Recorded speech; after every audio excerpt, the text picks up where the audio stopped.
आज की कहानी है नसीब का लिखा एक रोचक कहानी। दोस्तों, आपने कई बार लोगों को कहते सुना होगा कि मेरे नसीब में ही नहीं है, या नसीब में होता तो ज़रूर मिल जाता, या फिर यह कहावत कि नसीब से ज़्यादा किसी को नहीं मिलता, ज़रूर सुनी होगी। आज मैं नसीब की बात इसलिए कर रही हूँ क्योंकि आज की कहानी नसीब का लिखा एक रोचक कहानी है। तो चलिए शुरू करते हैं। किसी एक गांव में बहुत ज्ञानी पंडित रहा करता था। पंडित आजू बाजू के सारे ही गांव में बहुत प्रख्यात था और इसी वजह से धनवान भी। पंडित का परिवार ज़्यादा बड़ा नहीं था। पंडित अपनी पत्नी के साथ अपने बहुत बड़े घर में अकेले रहता था, क्योंकि पंडित को कोई बेटा नहीं था और एक बेटी थी जिसका विवाह पास के गांव वाले एक श्रीमंत लड़के से हो चुकी थी। पंडित ने शादी से पहले अपने होने वाले दामाद की अच्छे से जांच पड़ताल की थी और अपनी बेटी का भविष्य भी ठीक से पढ़ा था।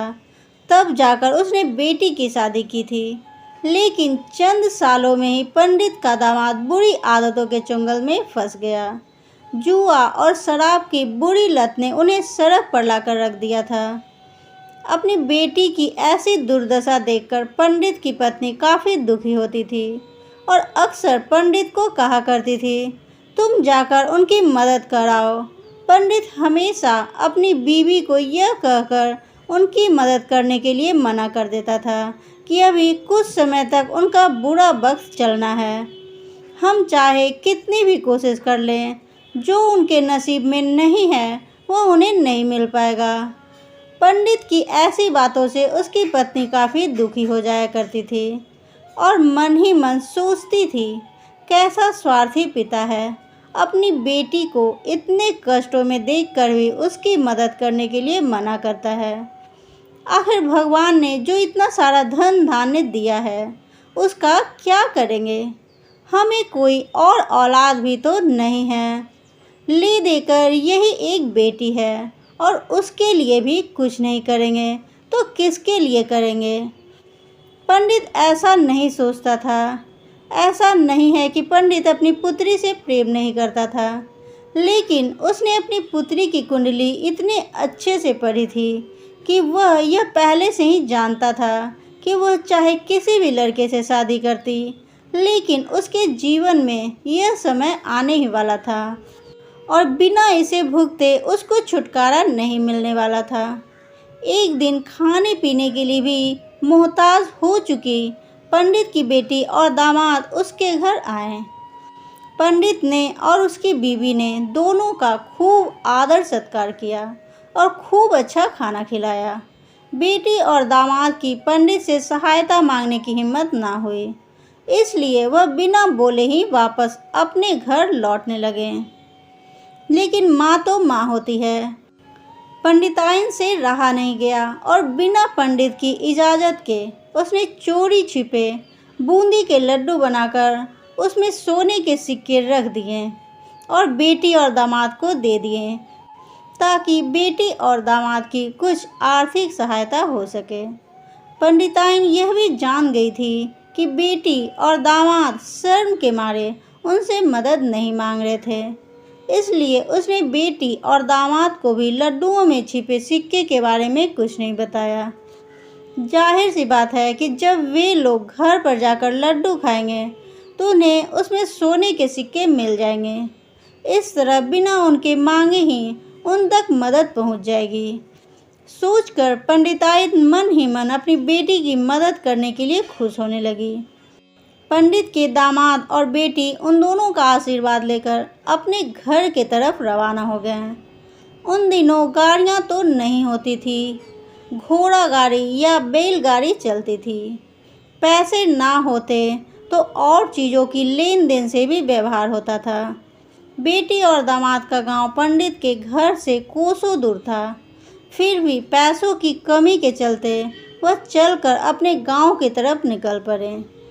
थोड़ी दूर ही चले थे कि पंडित की बेटी के पैरों में मोच आ गई।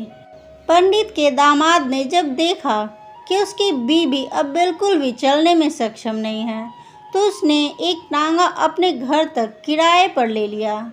दोनों पति पत्नी टांगे में बैठकर घर तक पहुंच गए, लेकिन टांगे वाले को देने के लिए उनके पास पैसे नहीं थे। इसलिए पंडिताइन ने जो बूंदी के लड्डू उन्हें दिए थे वही किराए के तौर पर उस टांगे वाले को दे दिए। टांगे वाले बूंदी के लड्डू को लेकर वहाँ से चला गया। टांगे वाला अपने घर की तरफ जा रहा था, तब उसे एक हलवाई की दुकान दिखी। उसने सोचा कि थोड़े से बूंदी के लड्डू से मेरे घर के लोगों का पेट थोड़ी भरने वाला है, इससे अच्छा मैं इन बूंदी के लड्डुओं को बेचकर उनसे कुछ चावल खरीद लेता हूँ। टांगे वाले ने बूंदी के लड्डू हलवाई को बेच दिए।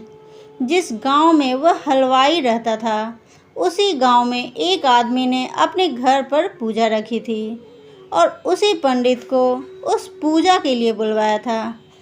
पूजा में लगने वाले प्रसाद के लिए उस आदमी ने उसी हलवाई से बूंदी के लड्डू के लिए जहां पर उसे टांगे वाले ने बेचे थे, हलवाई ने भी उस आदमी को टांगे वाले से खरीदे हुए लड्डू ही पहले दिए ताकि वह खराब ना हो जाए, क्योंकि वह नहीं जानता था कि यह लड्डू कब बने थे। पूजा खत्म होने पर दक्षिणा और बूंदी के लड्डू लेकर जब पंडित अपने घर आया और खाना खाने बैठा तो प्रसाद में लाए बूंदी के लड्डू खाते वक्त लड्डू से सोने का सिक्का निकला। इस घटना को देखकर पंडिताइन की आंखों से आंसू बहने लगे। पंडित ने जब पंडिताइन से उसके रोने का कारण पूछा तो पंडिताइन ने पंडित को सब कुछ बताया और पंडित से उनकी बातों पर भरोसा ना करने के लिए माफ़ी मांगी। पंडित ने पंडिताइन के आंसू पोंछे और कहा कि तुम्हारी तरह मैं भी हमारी बेटी को बहुत प्रेम करता हूँ, लेकिन अगर हम उसकी अब मदद करते हैं तो दामाद हमसे हमेशा ऐसे ही मदद की अपेक्षा रखेगा और अपनी बुरी आदतों को भी कभी नहीं छोड़ेगा। पंडिताइन भी अब पंडित की बातों से सहमत हो गई। 2-3 महीने बीत गए। पंडित के दामाद और बेटी फिर से एक बार उसके घर आए और इस बार उनकी परिस्थिति पहले से बेहतर थी, क्योंकि पिछली बार खाली हाथ जाने के बाद दामाद ने नया काम शुरू किया था और अपनी सारी बुरी आदतें भी छोड़ दी थी। दोस्तों, नसीब का लिखा नहीं बदलता। यह कहानी आपको कैसी लगी? क्या आप भी नसीब पर भरोसा रखते हैं या फिर आप उन लोगों में से हैं जो अपने नसीब खुद अपने हाथों से लिखना चाहते हैं? दोस्तों, मेरी कहानी कैसी लगी कमेंट कर ज़रूर बताएं। अच्छी लगी तो इसे लाइक करें, अपने दोस्तों के साथ शेयर करें। ऐसी कहानी देखने के लिए मेरे चैनल को भी सब्सक्राइब करें। तब तक के लिए थैंक्स फॉर वॉचिंग।